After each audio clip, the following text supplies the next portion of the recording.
it's very difficult for black people to come together because we don't trust each other. The question now becomes, how can we write up a document creating our Declaration of Independence? Even though we distrust each other, we can nevertheless have a relationship with each other. And that really becomes a paramount issue. If you don't trust each other, and yet we're having all the problems that we're having, then it also does not make sense for us to be separated from each other. So the question is, what brings people together? That's the issue. What really brings people together? Well, if you look at what brought these people together, who some of you call founding fathers, but I prefer to call them fleeing felons.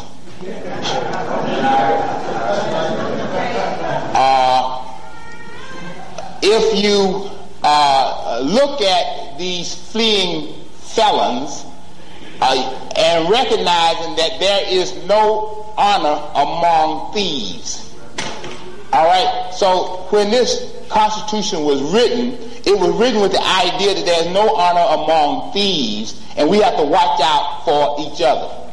All right, which is really, in a sense, parallel to our position, not because we have any criminal inclinations, but because we have been so fragmentized as a result of divide and conquer that we find ourselves in the same situation that they found themselves in more than 200 years ago. Now, when you look at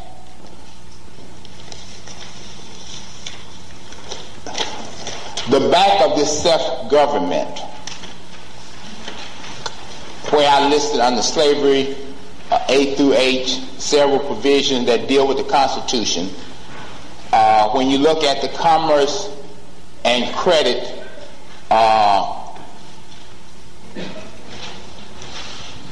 and there's ABC, 3 sections that deal with that.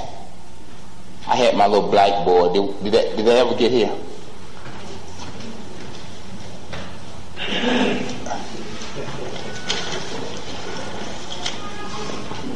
Okay, well, while we bringing that on stage,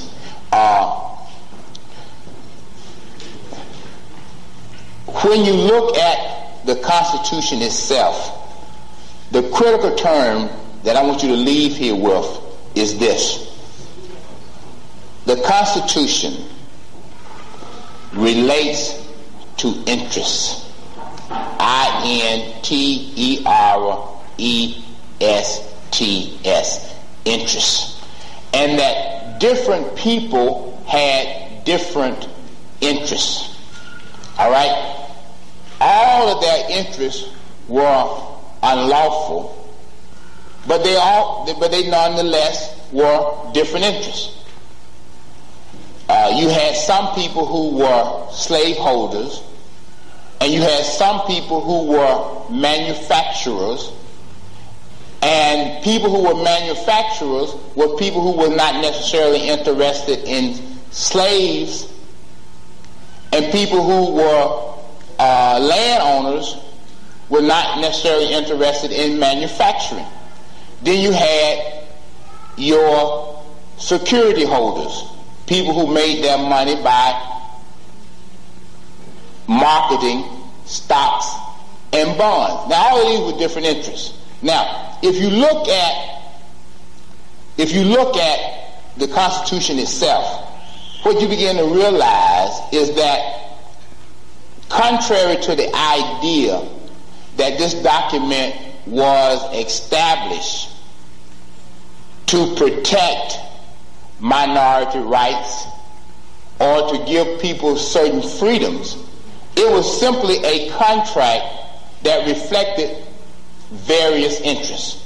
So, for example, if I was a slaveholder and I'm sitting down with some other people and I realize that all of our interests are or different, but that we nonetheless need a common army, we nonetheless need a common navy, we nonetheless need a common government, then there must be some common compromises. All right? Because if I'm in the north and you're in the south, my position is that the slaves that you own or the enslaved persons that you have on your property should not count in terms of population for the purposes of political representation. Because I want to get the one up on you. If you're in the south, on the other hand, it is your position that you want to make these persons 5/5 for the purposes of political representation. Now, ultimately, what came about was a 3/5 provision, which was simply a compromise. Does everybody understand that? All right? So, what we are talking about here is the various interests that who came together, and those interests developed into a marriage. Now, by the time of the Civil War, you know what happens in marriage. One of the parties get fed up and say, I want to leave this arrangement, and I want to take my slaves or my enslaved person with me. And the pimp that the North was said, hey, you ain't taking nobody anywhere. All right? Because this union must stand. Everybody understand what we're saying? All right, this union must stand. So, therefore, what we are... Thank you. You can pull that up a little bit, brother. Put it up a little bit. Bring it up.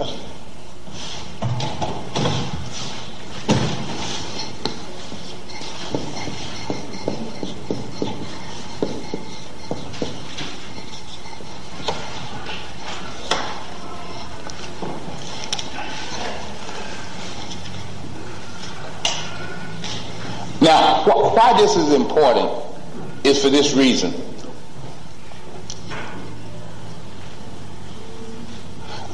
Black people will never be able to liberate ourselves until we all can decide what our own interests are.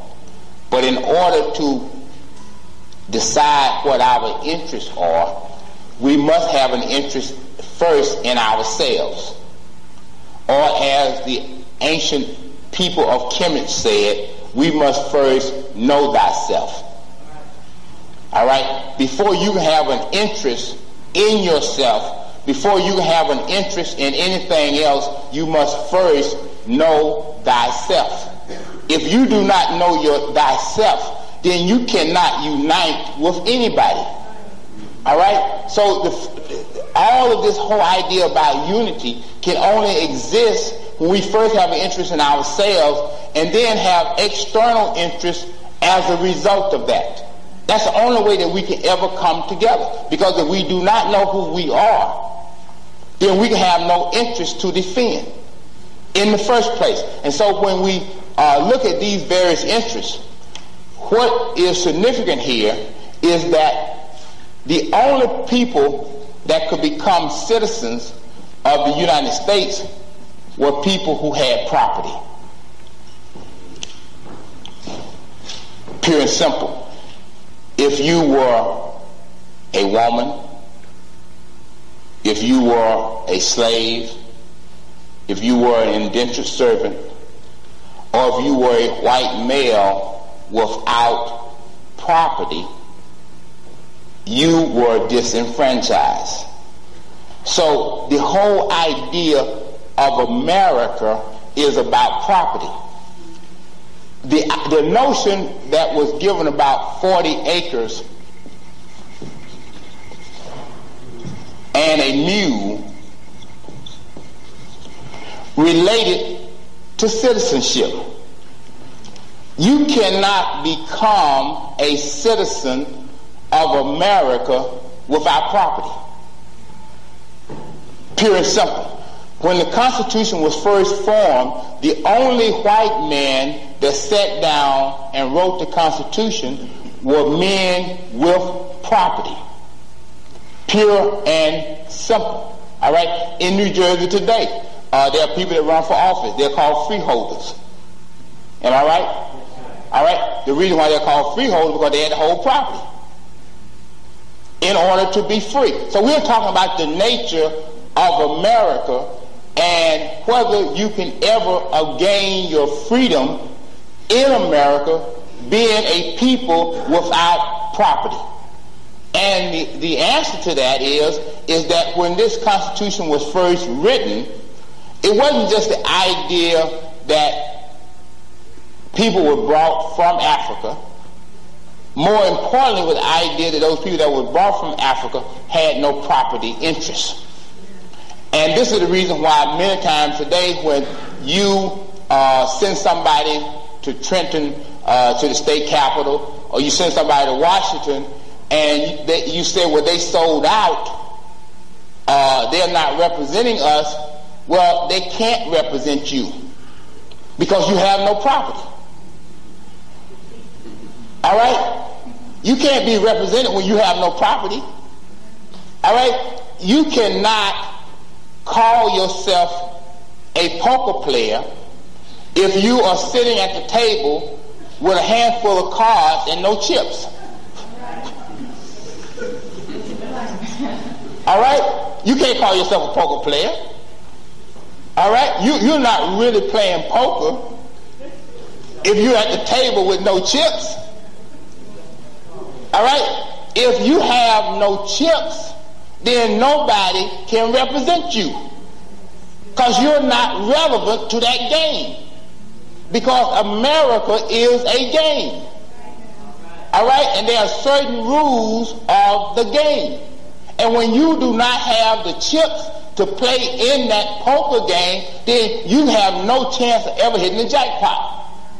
All right, Ross Perot is running for President of the United States because he got in a poker game with some chips and ended up with $1 billion. All right? And so that's why he's running for office today, because he has a few chips and he was able to manipulate those chips and become a billionaire and finance his own campaign. But if you go back to this Constitution, you cannot become a citizen if you have no property. That was then and that is now. All right? That's the nature of it. We're going to the polls on Tuesday. But 200 years since the creation of this Constitution, the only people that are running for president are still white men. All right? They are still white men, and they are still men of some wealth. All right? That's more than 200 years after the Constitution was written in the first instance. So this whole notion about reparations, you see, when black people say, well, I don't want no reparations, that was 200 years ago. But they're missing the point. The point is that those are your chips. Because if you don't get your chips, you're never going to get your freedom. All right? Those are your chips. I mean, that's like you sitting at a card game and somebody said, well, here, man, here's some chips. I see you got a deck of cards in your hand. Let me give you some chips so that you can really be a player. You say, I don't want the chips.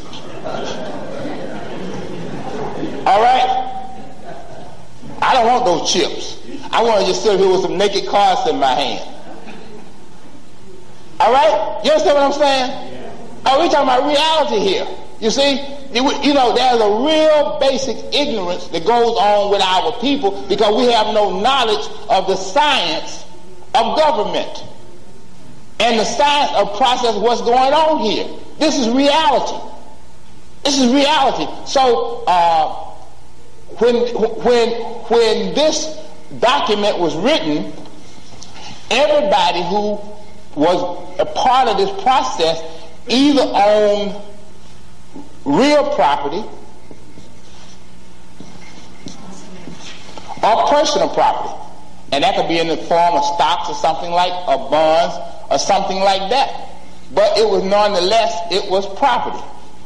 Now, a lot of people ask, well, why was George Washington, how did he become the general of the army?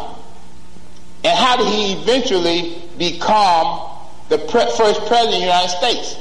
Well, the reason is very simple. He was the largest landowner in America. Who else will become the general? If you own the most land, when you become the general?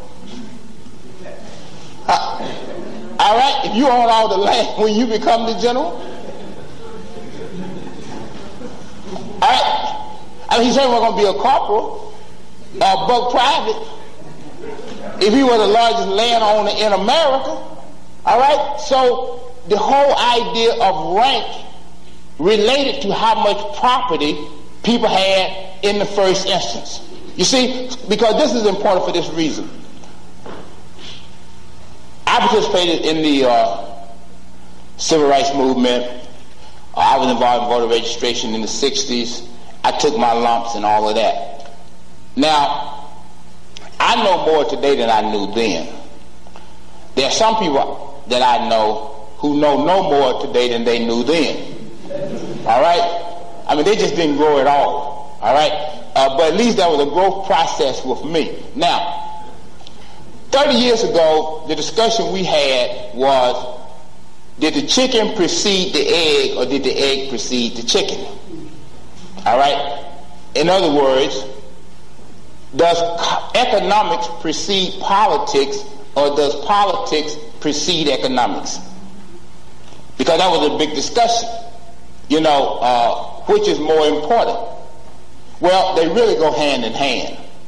But because we were very naive then and did not understand as much as we should have, even though we were very energetic, we were very conscious, we thought, but we were not as knowledgeable as we should be. Well, the reality of it is that man and woman are economic beings. All right, first and foremost. I mean, each one of us is an economic being. Each one of us is concerned about food, clothing, and shelter first and foremost. All right?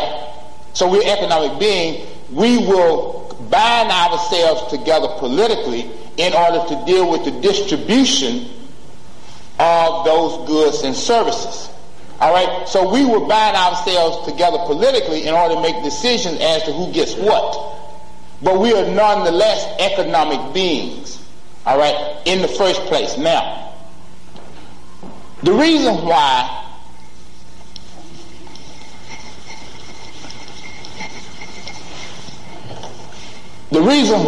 we are still catching it in America 200 years later, the reason why other people coming here and seem to be going ahead of us on the totem pole for one simple reason, and it was stated then. The people who wrote the Constitution said there are two classes of people. The haves and the have-nots. Now, let's look at that.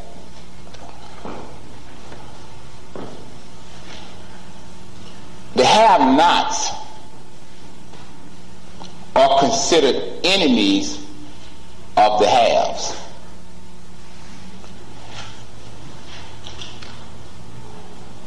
The communists, when there was a thriving communist system, were not considered enemies of the haves.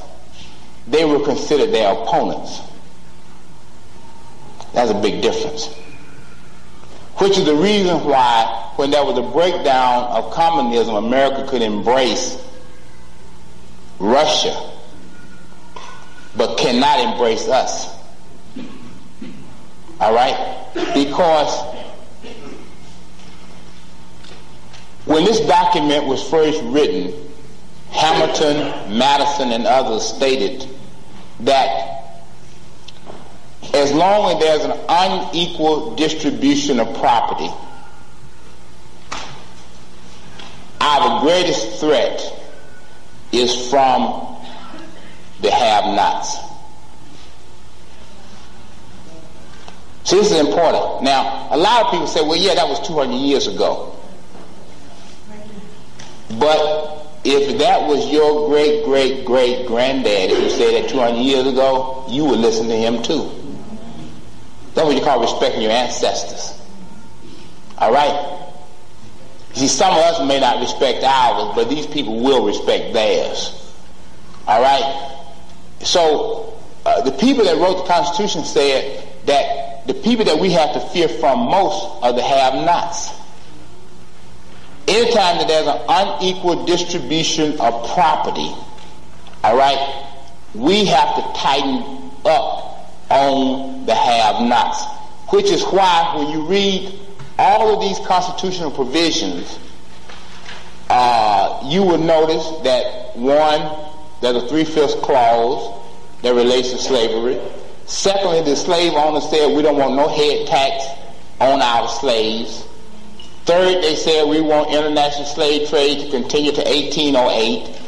Now, the reason why the international slave trade was set for a certain date was because they were afraid that if they continued slavery in perpetuity, that there would come a time that we would overpopulate this country. So it wasn't like they were doing this out of their good wishes.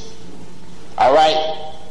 To say, well, we're in the 1808. The reason why they in the 1808 was because it was at that time that they felt as though it was the time to do it, because if you continue this into perpetuity, there'll come a time when there'll be way more blacks in America than white people. So we got to end that. Fugitive slaves. In other words, that meant that black people do not have the right to travel. In other words, if you brought down to Mississippi, that's where you stay the rest of your life. All right? If you escape and get to Philadelphia, we send you back.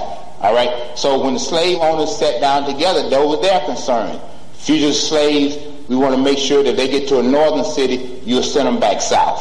All right? But these were people who were dealing with their own interests. All right? Now this is important because that's the thing we're going to touch on in a minute. If there are slave insurrections, or there's domestic violence, then we want to have a strong central government that will come in to supplement the National Guard. Now we've seen that in our lifetime. We just saw it out in Los Angeles. All right, the very same provisions that they use in the Constitution to put down slave insurrections, they use those same provisions in Los Angeles. All right, so a lot of people say, well, slavery ended in 1863. Well, in 1863, how was the president able to use these slave provisions to put down an insurrection? All right, prohibition against export tax. Now, one of the things that we have heard about in terms of the Constitution is this.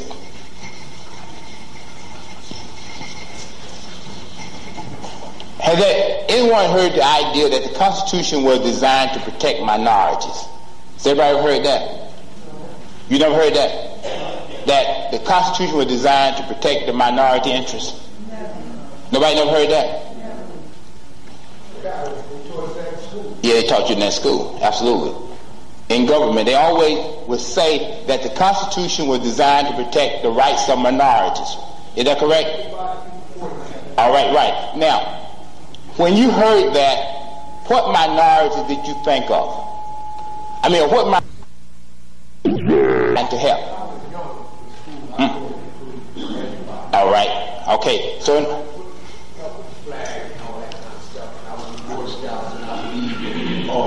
Okay. Right.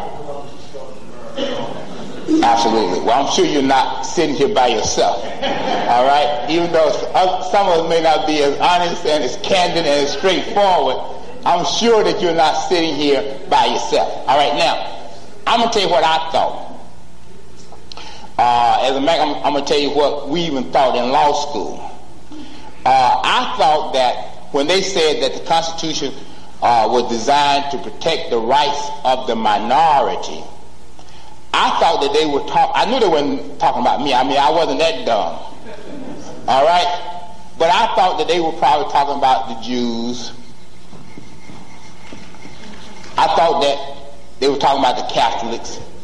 Because you see, the reason why they would say these things, because they also talked about separation of church and state. All right? So, therefore, if the majority of people in a country were Christian, but there was others who were something else, maybe Islamic, maybe Jewish, maybe Catholic, then the idea that I had was that that's what they was talking about. All right? Now, this is very interesting because you see, there used to be a time when our people double spoke. In other words, our people, through their songs, will speak in a way that had two different meanings. All right, the white man still does that, we don't. See, whatever we say today, that's it. All right, we mean what we say and say what we mean, even though it makes no sense at all. All right, but these people, they have two meanings for every word. So therefore, I thought that when they talk about the rights of minorities, I thought they were talking about something like this. If you were a Buddhist in this country, if you were Islamic, you were Muslim, you were Jewish, Catholic. Well, that's not what they were talking about when they wrote the Constitution. What they were talking about protecting was not the rights of minority religious groups, for example. They were talking about protecting the 1% who controls the 70% of the wealth.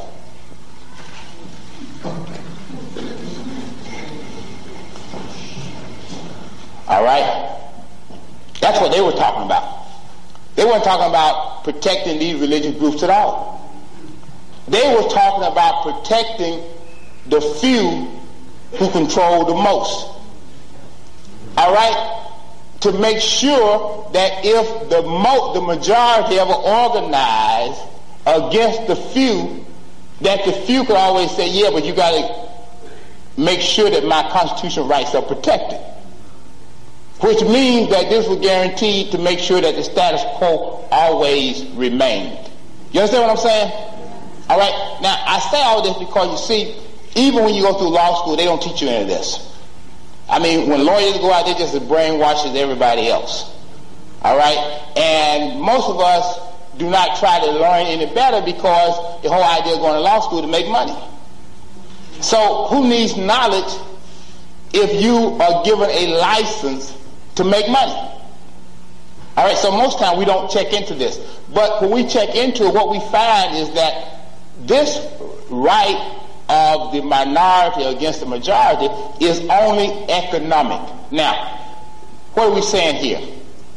We're saying that the only business of America is business. All right, that's what we're saying. All right, there's nothing moral about this country. There's nothing otherwise. It's all business. Just like Calvin Coolidge said, the business of America is business. All right? The Constitution is a document that talks about the economic interests of people, and it only protects the economic interests of people. Well, there'll be some people who say, well, what about the 14th Amendment when they enacted that? Under the guise of giving constitutional protection to a class of people who had previously been denied that protection, the 14th Amendment was designed to protect the property rights of the wealthy from overreaching by the state. Everybody, we on the same page? All right, let's go back to this so we understand this. Remember now, we're talking about thieves. So we're not talking about the founding fathers. I had to get y'all back. We're talking about fleeing felons, not founding fathers. All right? So we're talking about people who distrust each other. Now this is important. We're talking about people who distrust each other. If I have a contract with you and the legislature states that my contract is no longer any good, I lose money. Am I right? So in other words, if I have $1 million contract and I want to get out of that contract, I can go to my legislators and say, look, pass a bill that says that my contract is no good. All right? And I lose $1 million. Well, nobody will operate business in that climate. Am I right? This is why there's an impairment of contract clause in the Constitution itself. Now, everybody now is into environmental rights. Is that correct? Now, environmental rights or environmental law has nothing to do with clean air. Is there anybody here who believes environmental law has something to do with clean air? All right, there are some people who believe that. All right, environmental law has nothing to do with clean air. All right, environmental law has everything to do with the taking of property. All right? All right, it has nothing to do with clean air at all. It has everything to do with the taking of property. Because if you are operating your property in such a way that I can claim that it is hazardous to the health of the community, the ultimate remedy is for me to take your property. All right? So the pretext is clean air. The reality is taking a property. All right? Now, given the fact that there are people out here who like to steal property. Now, you got to remember now, in 1920, black people owned 30 million acres of land in America. Now we're down to 2.5 million. Y'all hear me? We're down to 2.5 from 30 million in 1920. So we went from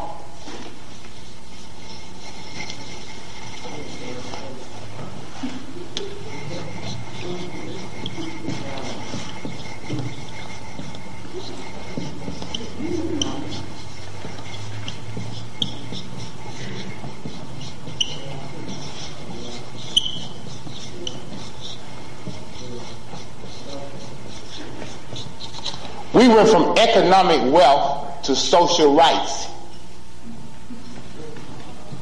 All right? In 76 years, we traded in economic wealth for social rights. Now we had a right to lay up in Holiday Inn. All right? We can sit at Woolworth and drink a Coke. All right? All right, we can do all these things, but the one thing that could have made us citizens, we gave away. All right? The one thing that really counted, the one thing that was really important, we gave away. All right? So when we talk about the 14th Amendment, what is significant is that we are living in a country where land is constantly being stolen. All right? We are living in a country where land is constantly being stolen. All right? So, given that those people who own land, like those Southern whites said, or many other people said, well, look, I at least want a constitutional provision that says that my property cannot be taken from the state without due process of law. Everybody understand that? You see, before the 14th Amendment, there was no protection against the states from taking your property. But under the guise of freeing black people, this provision went into effect only to protect property owners, because the Constitution has nothing to do with anything but economics. And that's what we have to really understand, and what we're really trying to drive at. All right? It has nothing to do with anything but economics. Now, there's one language that has never been used in any decision that I have ever read as it relates to black people. Now, under your self-government again, I want you to go down to the last paragraph.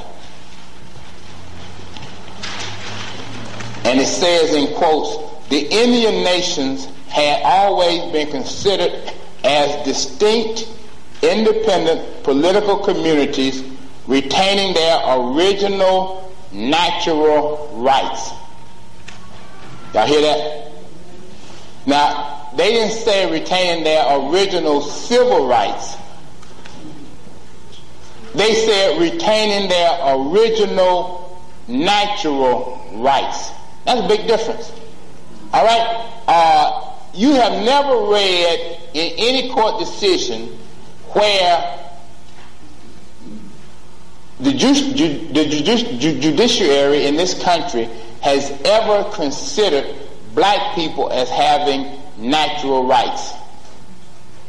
All right? That's never been discussed.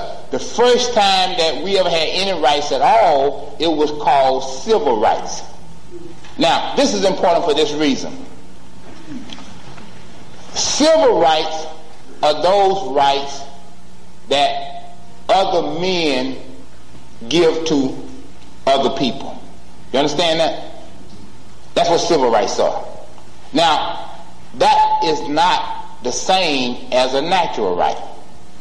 All right? Civil rights are rights that can be taken at any time. All right? That's not what natural rights are about. Before the 13th, 14th, and 15th Amendments to the United States, there was no such thing as a civil right. White men were protected based on their natural rights. All right, you understand what I'm saying? It was their natural rights, not their civil rights, because what Justice Taney was talking about in Dred Scott is exactly what the Congress gave to black people.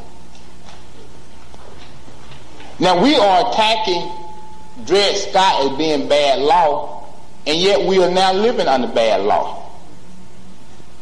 Because Justice Taney said that no black person or no Negro has any rights that whites are bound to respect.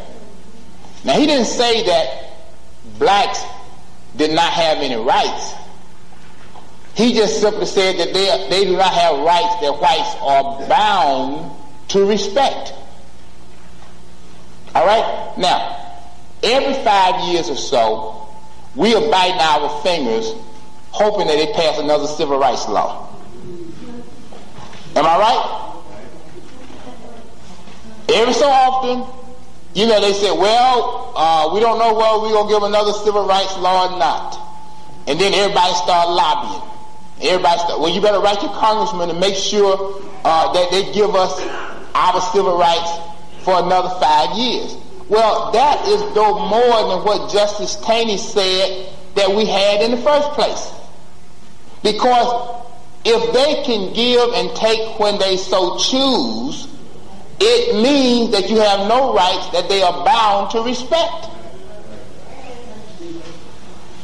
All right?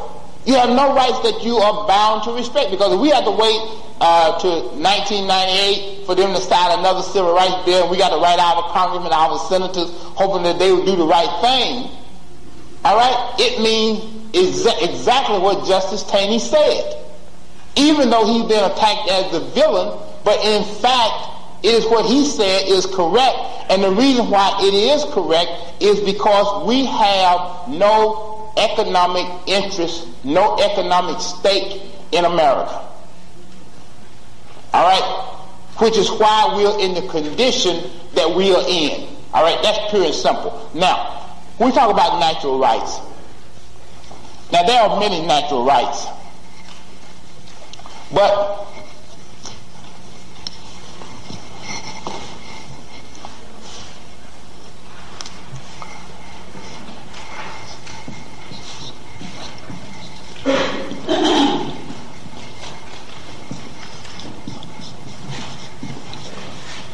now, if I ask 10 black people on the streets of Trenton tomorrow morning whether discrimination should be outlawed or not, all 10 would say that discrimination is bad and it should not exist.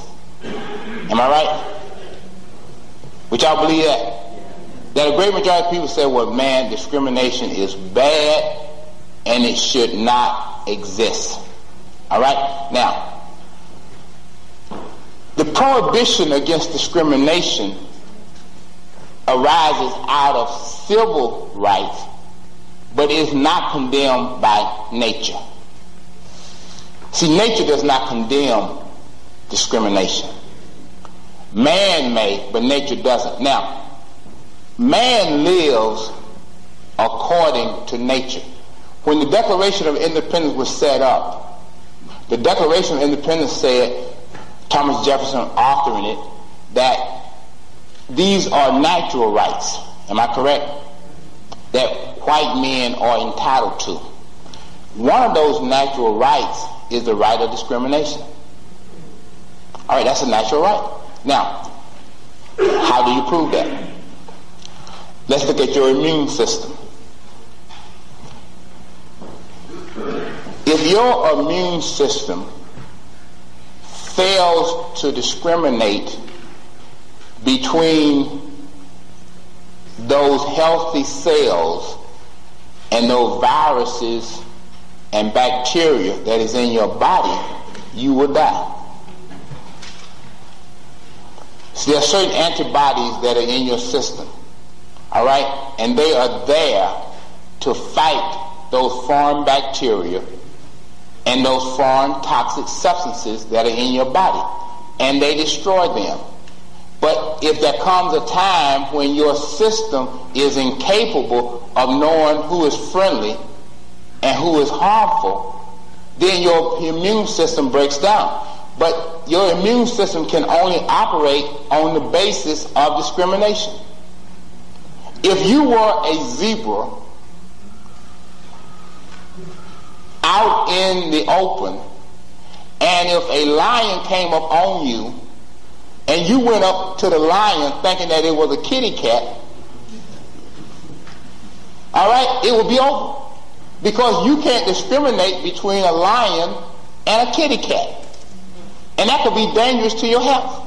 Now, the reason why I say that is because we are moving into an area where we are told that we are all the same and we're all right. And that we ought to embrace everybody. All right? Because these people know that if they can move us away from our natural thinking and make us submit to their civil laws, then we're going to destroy ourselves. Because we have no ability to understand between friend and foe. So what is happening here is that if you don't know what those natural laws are, and you're in Congress passing laws that are anti-nature, then you're also engaging in your own genocide.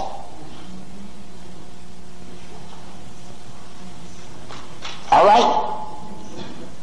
You engage in your own genocide. So if you are not a knowledgeable person and does not know the science of legislation and do not know these basic fundamental laws, then you're going to end up your own destruction. See, the question that came to my mind was, if there any time a white man gives you the right to vote, he got to be suspect in the first place. Because he ain't never given us nothing positive. All right, and when you don't know what you are doing in political office, you're getting ready to destroy yourself. All right, because you do not understand the basic laws of nature. Because every law that you live by must be a law that is consistent in nature. And that's what we're talking about, the natural laws. That's what Jefferson and others were talking about, the natural law. The white man will never stop discriminating because he knows it is inconsistent with the natural rights and natural laws of being. And that's reality. All right, you can't go against nature. You cannot go against the natural laws and believe that you're getting ready to succeed.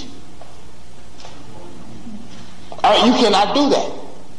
And so this is why when we talk about where we are as a people, then we must begin to move back to those natural laws that will allow us to move forward.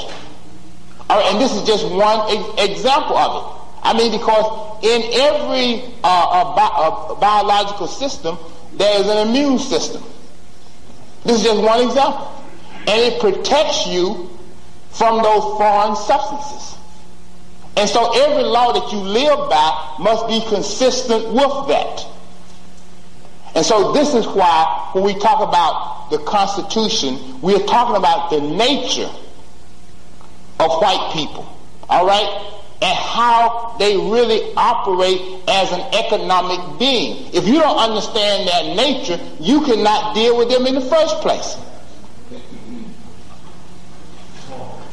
Now, just going back, what was interesting here when you go back and you look at the fact that these were all white men sitting down writing the Constitution. Then this year in the Olympics, they talked about how this was the 100th year of modern Olympics. And then they talked about how the Greeks gave us the Olympics in the first place. Well, I had some real problem with that. That just bothered me. Because, I said, well, if the Greeks honored us the way they did, and they gave us deference for everything that we were doing, it would seem as though the Olympics actually started somewhere other than in Greece. All right? Now, so what I did to make sure that this was believable, I didn't call up Dr. Ben, I didn't call up Dr. Clark, I didn't call up Dr. Jeffries or any of them. I said, the only way that we can really make sure this is correct, that our people will believe it, is to do some research with white historians. All right? Because see, if I told you about what Dr. Ben said or Dr. Clark said, some of y'all say that's nothing but propaganda. All right? Now, the first Olympics did not occur in the 5th century in Greece, but the first Olympics occurred in the 12th century in Kemet, before Ramses III. All right, that was the first Olympics that existed, and it was an international competition where people from all countries were able to participate.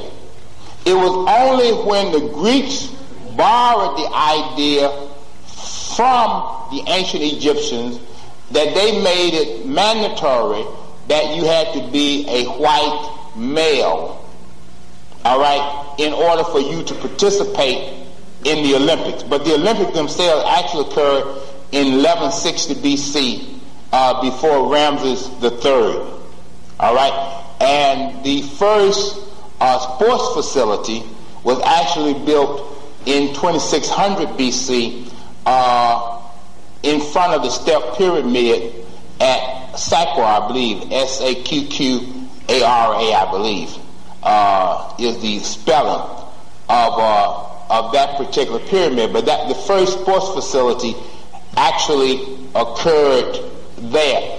Now, that is important to me, because, you know, as I said before, when you read certain things about certain people, you always have certain suspicions that relates to that. And so it is actually in documents provided by white people in that respect. But to somewhat sum up what we're really talking about tonight is this. The only thing that is irrelevant in America, as we said before, is this one term.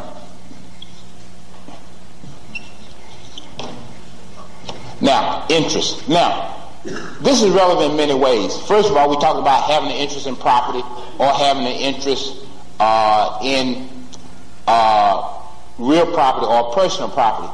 But have you noticed how this word is also relevant in terms of presidential elections? The Federal Reserve System controls America.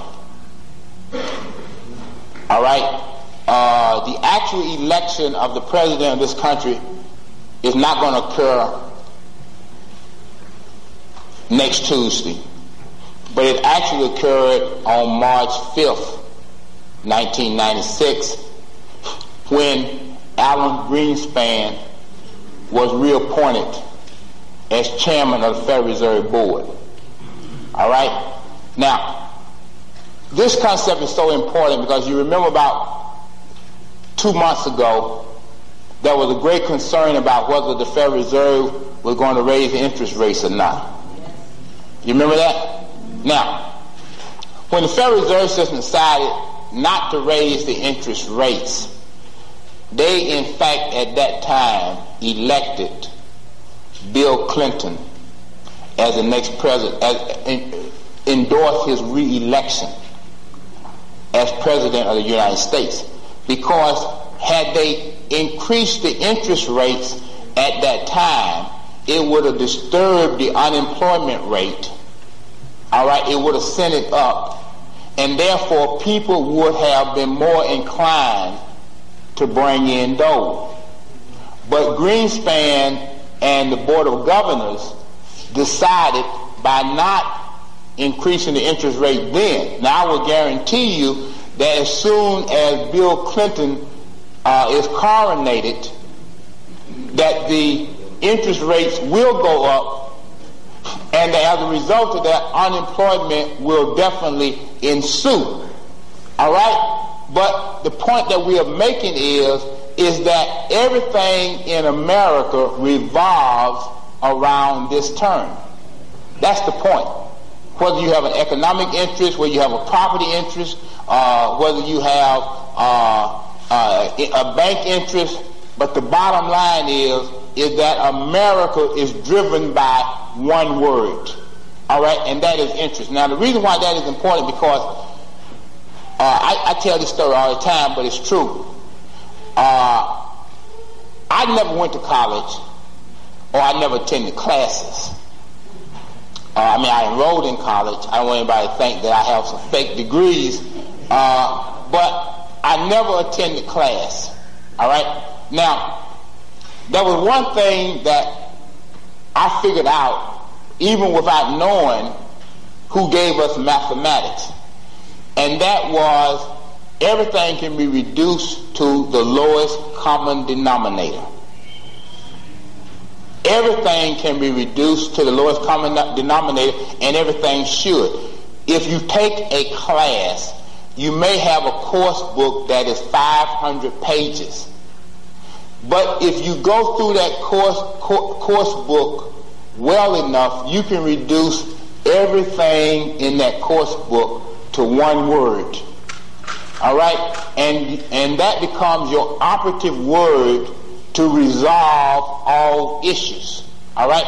So when we talk about American government, when we talk about politics or politricks, the lowest common denominator in all of that is the word interest. I don't care what problem you ever have politically, it can be resolved by this one word. It's the only word that you need right here. All right, this is the only word that you need. And this is the reason why some people go to school and they go into a quiz with all kinds of theories and ideas and they flunk the test. Have y'all ever done that? Y'all going over everything in y'all head, exploding off each other. All right? And then you flunk the test because you have not reduced that course to the lowest common denominator. All right? That's critical. That is the way that some people can outthink other people. All right? So the idea of fractions has more than a numerical value.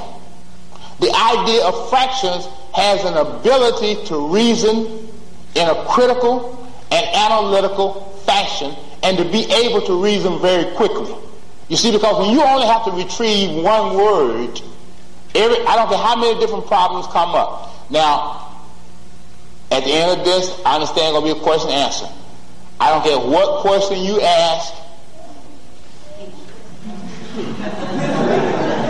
You understand? All right? I don't care what question you ask tonight. This is the answer right here. All right? That's my point. That's how you deal with reality. By using those principles that your ancestors have given you. All right? To be able to simplify everything on the face of the earth and to be able to resolve everything in the most expeditious fashion.